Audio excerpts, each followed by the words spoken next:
Del primer libro de los Reyes.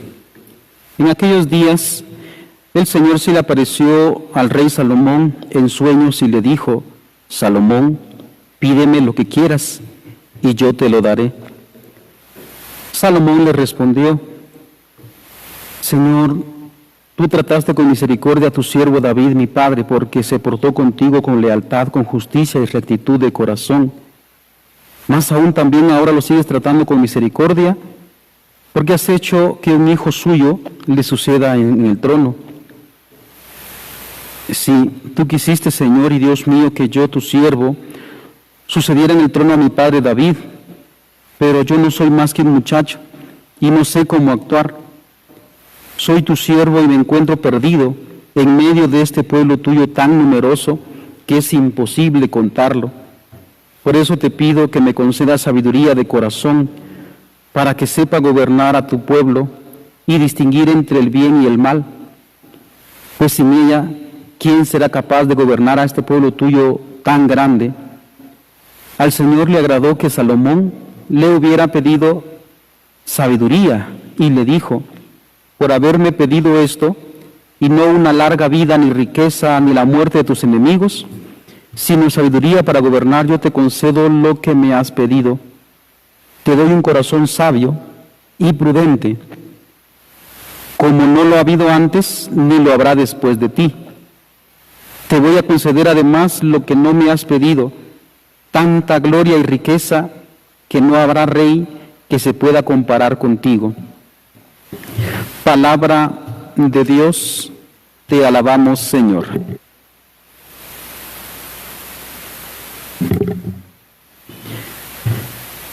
Cuánto amo tu voluntad, Señor.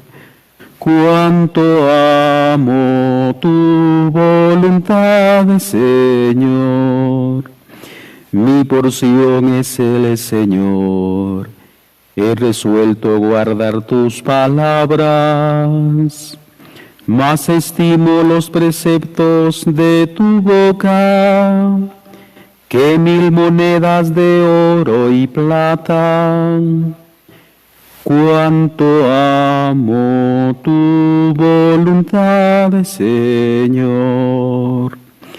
Que tu bondad me consuele, según la promesa hecha a tu siervo. Cuando me alcance tu compasión viviré, y mis delicias serán tu voluntad. Cuánto amo tu voluntad, Señor. Yo amo tus mandatos más que el oro purísimo. Por eso aprecio tus decretos y detesto el camino de la mentira. Cuánto amo tu voluntad, Señor. Tus preceptos son admirables, por eso los guarda mi alma. La explicación de tus palabras ilumina, da inteligencia a los ignorantes. Cuánto amo tu voluntad, Señor. De la carta del apóstol San Pablo a los romanos. Hermanos, ya sabemos que todo contribuye para bien de los que aman a Dios, de aquellos que han sido llamados por Él según su designio salvador. En efecto, a quienes conoce de antemano los predestina para que reproduzcan en sí mismos la imagen de su propio Hijo, a fin de que Él sea el primogénito entre muchos hermanos. A quienes predestina los llama, a quienes llama los justifica, y a quienes justifica los glorifica. Palabra de Dios, te alabamos, Señor.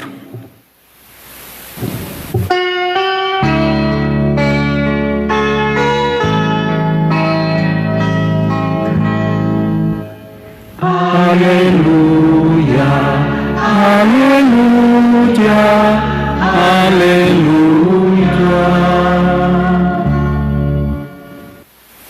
El Señor esté con ustedes y con tu espíritu. Lectura del Santo Evangelio según San Mateo. Gloria a ti, Señor. En aquel tiempo Jesús dijo a sus discípulos: el reino de los cielos se parece a un tesoro escondido en un campo. El que lo encuentra lo vuelve a esconder y lleno de alegría va y vende cuanto tiene y compra aquel campo. El reino de los cielos se parece también a un comerciante en perlas finas, que al encontrar una perla muy valiosa va y vende cuanto tiene y la compra. También se parece el reino de los cielos a la red de los pescadores, que los pescadores echan en el mar y recogen toda clase de peces. Cuando se llena la red, los pescadores la sacan a la playa y se sientan a escoger los pescados, ponen los buenos en canastos y tiran los malos. Lo mismo sucederá al final de los tiempos. Vendrán los ángeles, separarán a los malos de los buenos y los arrojarán al horno encendido. Allí será el llanto y la desesperación. ¿Han entendido todo esto? Ellos le contestaron: sí.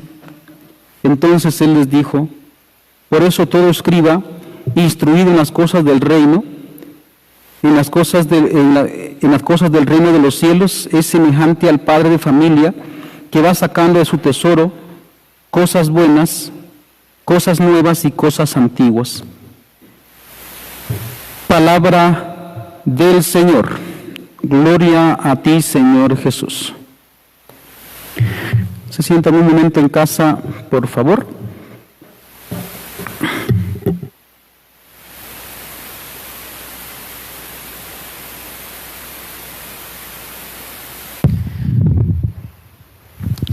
Me voy a poner aquí porque siento que no me veo hasta allá, soy muy chiquito. Queridos hermanos, estamos en este domingo 17 del tiempo ordinario y pues hoy prácticamente estamos concluyendo con este discurso parabólico de Mateo. Y recordemos las parábolas que han venido pues en estos dos domingos anteriores, ¿verdad? Entonces se ha tomado ejemplos, Cristo para enseñar las cosas del reino o cómo es Dios, cómo es el reino, ha tomado ejemplos de la vida cotidiana, digamos, de ahí, de su gente, de su cultura, lo normal de la gente, para explicar cosas que están más allá de este tiempo. Y hoy, pues como digo, se concluye con este discurso parabólico, con estas tres parábolas, aunque también la cuarta es una parábola, podemos decirlo de esa manera. Con esta parábola, como digo, se concluye.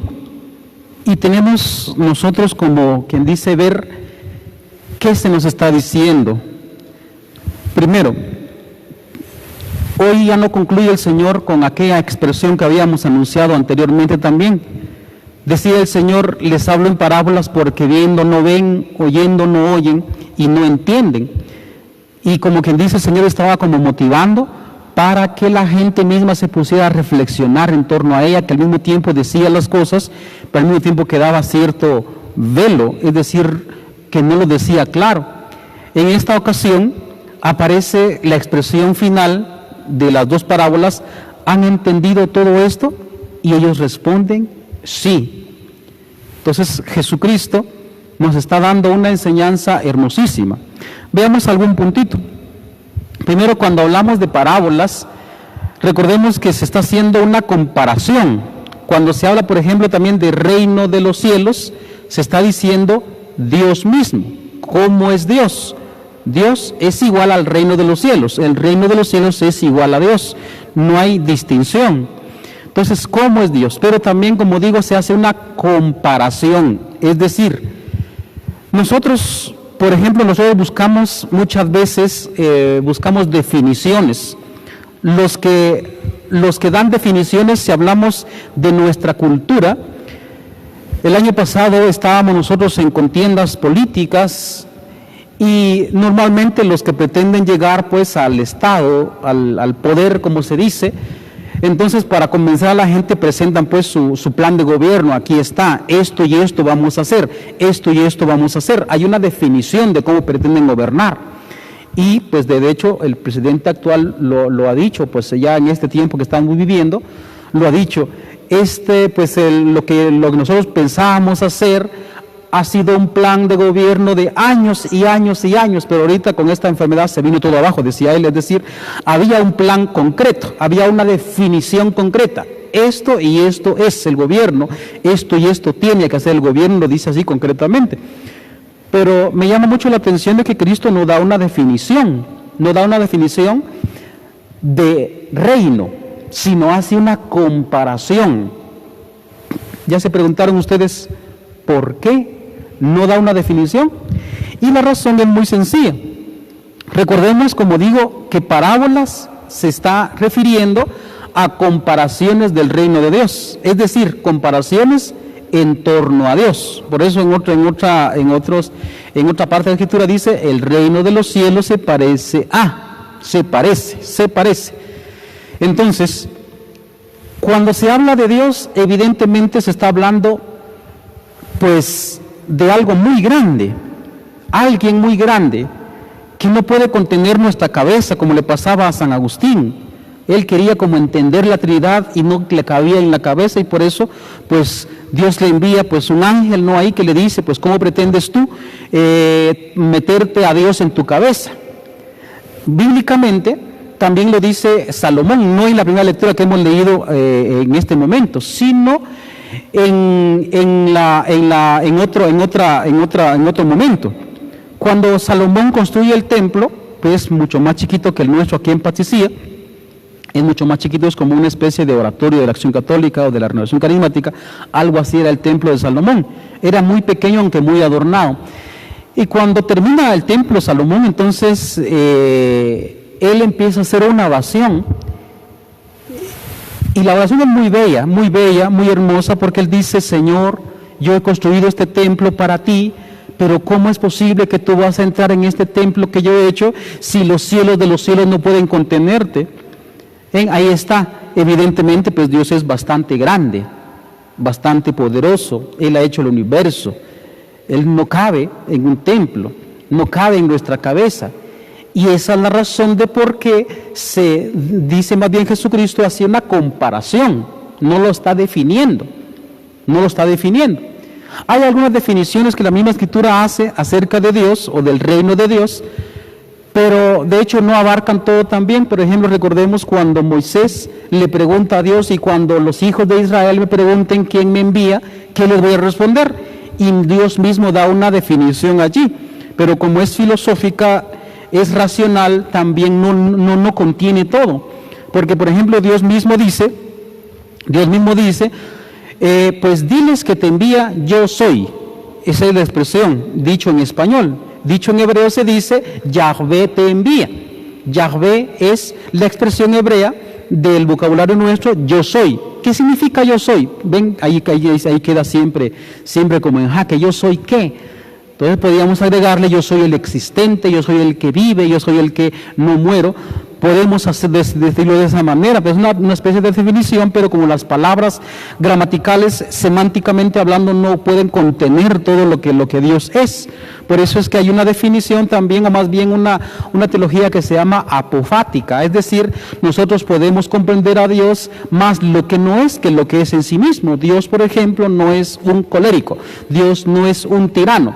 Entonces podemos entenderse la teología apofática, en el sentido de que podemos entender a Dios más lo que no es que lo que es. También nos pasa con los seres humanos, con cualquier persona. A veces la definimos porque es enojado, porque es colérico, o porque es muy contento, porque es muy feliz, pero no abarca toda la persona. Tenemos que utilizar varias palabras. Entonces lo mismo nos pasa a nosotros. La teología apofática, pues como digo, dice lo que Dios más lo que Dios no es que lo que es.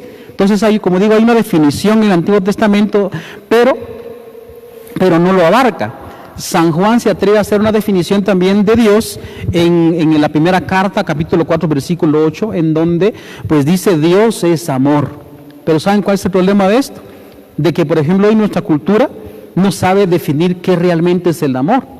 Lastimosamente, en la cabeza, por más que uno lo diga y lo diga y lo diga, que el amor es, por ejemplo, una decisión, el amor es actividad, el amor es así como se dice bíblicamente, en el fondo nosotros más creemos lo que la telenovela nos dice o lo que las canciones nos dicen y pensamos que el amor es sentimiento, y lastimosamente por la palabra amor, que es tan equívoca, es decir, que tiene muchos sentidos, entonces la gente destroza su vida con la palabra amor, pensando que eso es amor y a la hora de la verdad no es amor.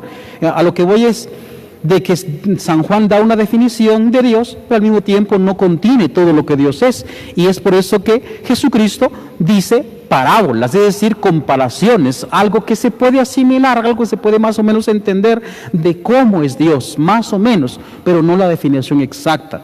Muy bien, entonces en estas parábolas que hemos escuchado hoy, que son, como digo, ya comparaciones acerca del reino de Dios, pues el mensaje, hermanos, es bien sencillo, es bien sencillo. El mensaje es que hay tesoros escondidos, hay un tesoro escondido, pero escondido, que lastimosamente nosotros como que nos cuesta descubrir, nos cuesta mucho descubrir. Pongamos algunos ejemplos. Vean, ¿acaso no es cierto de que lo invaluable, hay cosas maravillosas en este planeta, maravillosas, que por ser invaluables al mismo tiempo devaluamos? Por ejemplo, el aire, la luz, la persona humana. ¿Acaso no es cierto que nosotros la devaluamos? ¿Por qué? Porque es invaluable. Por ejemplo, ¿cuántos de nosotros estamos en casa, por ejemplo, ahorita, estamos en casa y ahí está mamá, está papá, están los hermanos, puede ser que están los tíos, qué sé yo, ahí hay mucha gente alrededor nuestra, normalmente en nuestras familias. ¿Y qué hacemos nosotros? Pues estamos con el celular chateando y va a mensajear con personas que están alejadas, y cuando mi familia no la valoramos. Por ejemplo, también ¿cuántos de nosotros no valoramos nuestro país? Tiene que venir un extranjero para decir, uy, qué país más maravilloso que tienen ustedes, y nosotros no nos damos cuenta de eso. No nos damos cuenta de la maravilla que es nuestro país. No nos damos cuenta, por ejemplo, de la maravilla que significa existir. Para mucha gente no significa nada existir. ¿Por qué? Porque ahorita estamos sufriendo, pues ¿qué sentido tiene vivir? Yo me desespero, mejor me muero, mejor me mato. Y la gente no descubre qué maravilla es vivir. Y no descubrimos ese tesoro. Y por eso la gente se suicida, y por eso la gente abandona a su mujer, abandona a sus hijos, abandona a su país por buscar lo que nosotros pensamos que vale, que es, por ejemplo, dólares, ¿no? Pensamos que la plata es lo que vale, y no nos damos cuenta del tesoro que realmente tenemos a la par. Pero bueno, lo que vamos con todos estos ejemplos es que no valoramos a las personas lo que realmente vale. Vean, y eso lo puedo yo definir, o más bien ejemplificar con ese famoso meme que acaba de salir, ¿no? Que ahorita ya nos está viendo mucho, ¿verdad? El famoso Chomín, ¿no? ¿Recuerdan ustedes el Chomín? ¿Se recuerdan o no? Sí, espero que sí. Cuando va el tipo con la moto ahí montada, ¿no?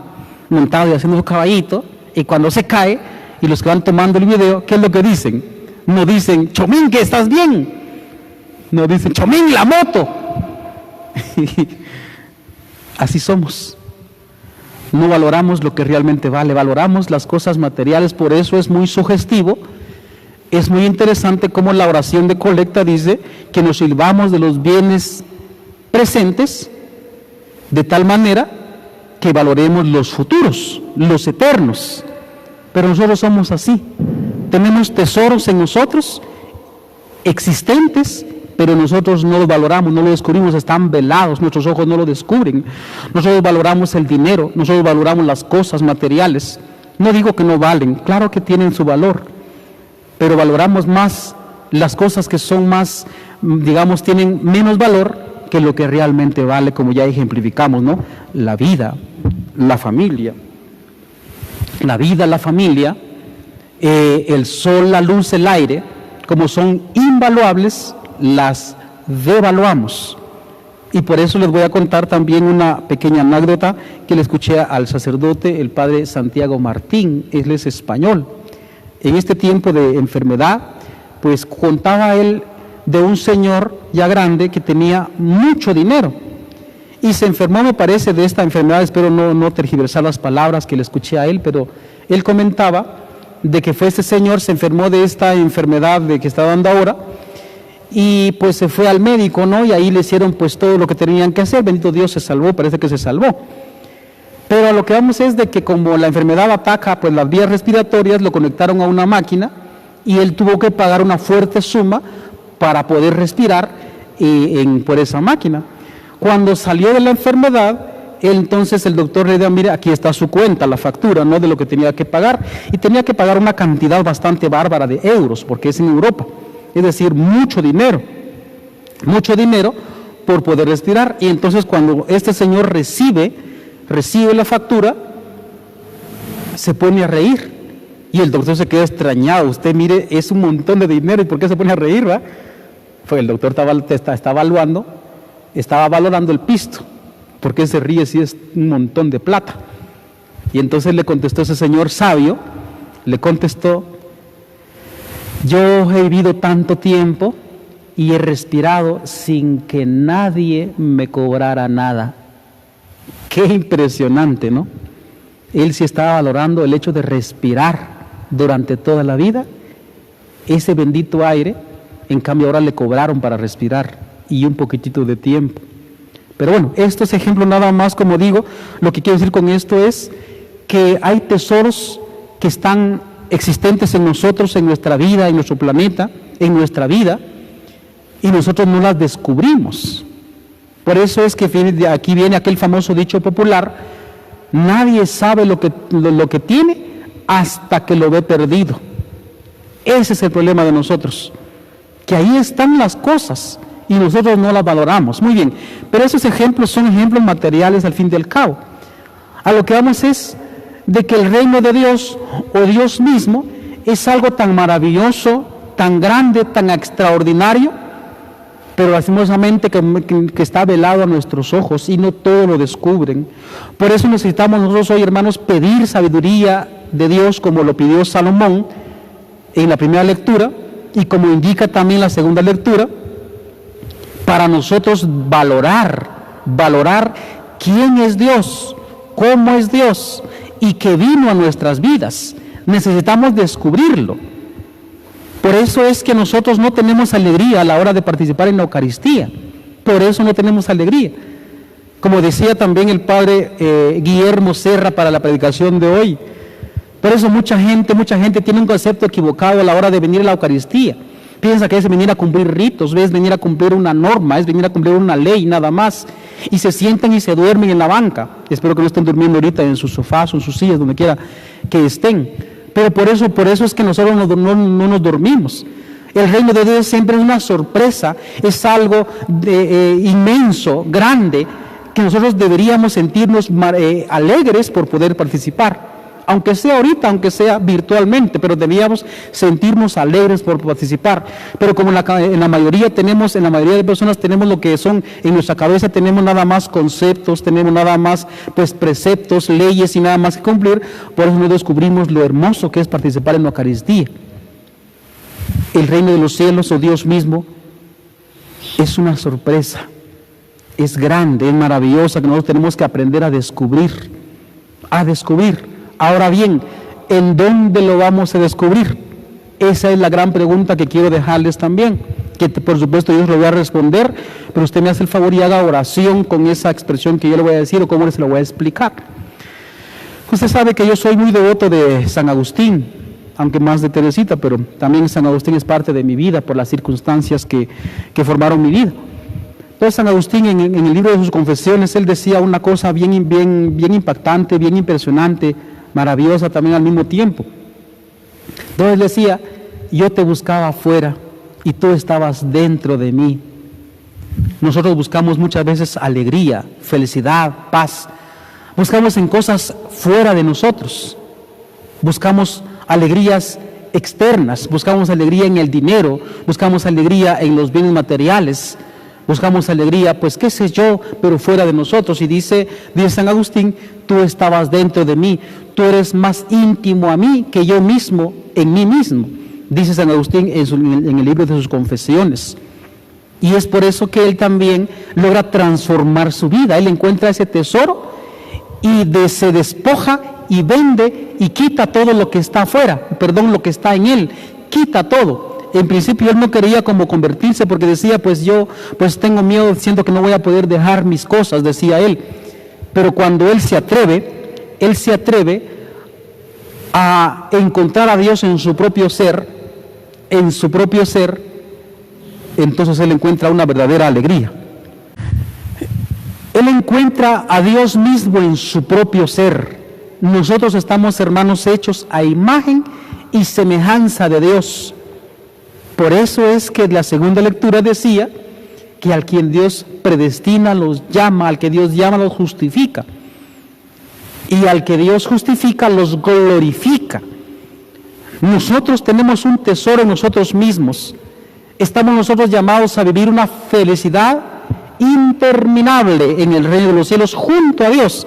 El reino de los cielos no es un lugar, como indico una vez más, el reino de los cielos no es un lugar, no es un estado, no está Dios con sus ministros, no es eso, sino el reino de Dios es Dios mismo, nosotros habitando en el interior de Él, en su corazón. Y también Dios habitando en nosotros. Hay una, como se dice cuando se estudia la Trinidad, hay una intercompenetración el uno con el otro, es una circunmisión, como se dice en terminología teológica. Hay una intercompenetración el uno con el otro. Si lo explico con un ejemplo así romántico, se puede decir, por ejemplo, hablamos de nuevos esposos, por ejemplo, esposos nuevecitos, dice la esposa nuevecita, mi amor, te tengo yo en mi corazón, tú habitas en mí. Y también el esposo puede decir, pues yo también, tú vives en mí, yo te amo, yo te necesito, yo te respiro, tú estás en mi corazón, en el sístole y en el diástole. Uy, qué bonito. Pues así es el reino de Dios. Nosotros habitamos en el corazón de Dios y al mismo tiempo Dios habita en nuestro corazón. Recuerden ustedes aquellas palabras de Apocalipsis 3:20. Donde dice Jesucristo, he aquí que estoy a la puerta y llamo, si alguien escucha mi voz, entraré con él y cenaré con él, y haremos en él nuestra morada. ¿Ven lo maravilloso que es? Nosotros tenemos que aprender a descubrir a Dios mismo en nosotros. ¿Qué somos nosotros? Nosotros a veces no tenemos, ni siquiera hablando psicológicamente, hablando, no tenemos autoestima, nos hacemos daño, tenemos nuestros vicios. Uno tiene sus cosas y uno no se despoja de eso, es lo que significa vender, es quitar todo. Y nosotros no nos valoramos, no valoramos, como digo, nuestra vida. La vida es una maravilla. La vida no termina con el cuerpo que se va desarmando todo el tiempo. Como dice San Pablo también, aunque esta morada se desmorone, dice San Pablo, el cuerpo se va deteriorando, pero la vida misma continúa. Muchas veces nosotros no valoramos eso que tenemos y por eso es que caemos en desesperación. Pero a lo que voy es, según San Agustín, pues también en nosotros está descubrir que Dios está en nosotros. Así también, incluso voy a decir de pronto una cosa que va a sonar muy raro. Todos cometemos pecados, pero aunque tengamos pecados incluso mortales, Dios siempre va a estar en nosotros. Siempre,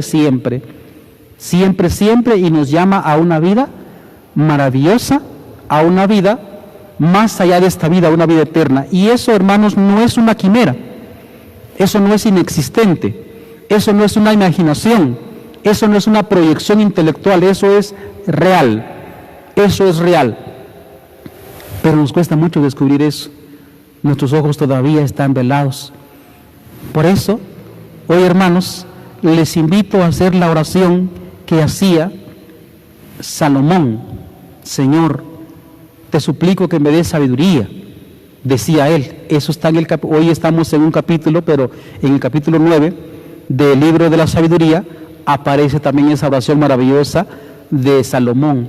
Dame la sabiduría existente que te asistió cuando tú hacías el mundo, sabiduría verdadera, porque a veces cuando hablamos de sabiduría pensamos que es saber unas cuantas teorías matemáticas, saber unas cuantas teorías químicas o lo que sea.